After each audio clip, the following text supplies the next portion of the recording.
کہ بچے اور بچی کے اندر قمری سال کے اعتبار سے، چاند کی سالوں کے اعتبار سے 15 سال جو ہے وہ مقرر کی گئی۔ اگر کوئی بچہ بچی 15 سال کے ہیں قمری سال کے اعتبار سے، یہ بالغ تصور ہوں گے، اگرچہ ان کے اندر کوئی بلوغ کی علامت نہیں بھی آئی تب بھی۔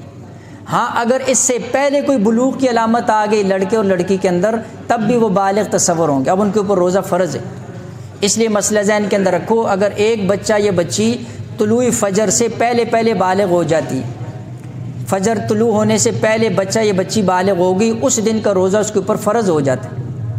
اور اگر طلوع فجر کے بعد بلوغ آتا ہے تو پھر اس دن کا روزہ جو ہے اس کے اوپر فرض نہیں ہوتا ہے۔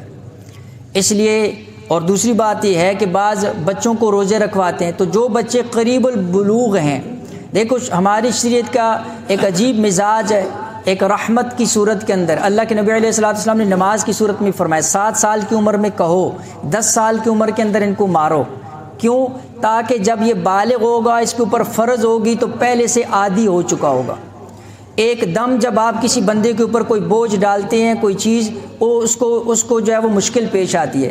جب آپ اس کو آہستہ آہستہ لے کر چلتے ہیں تو وہ جب اس کے اوپر فرض ہوگا پہلے سے عادی ہو چکا ہوگا۔ جب اس کے اوپر فرض ہو جائے گا پھر وہ کوتاہی نہیں کرے گا۔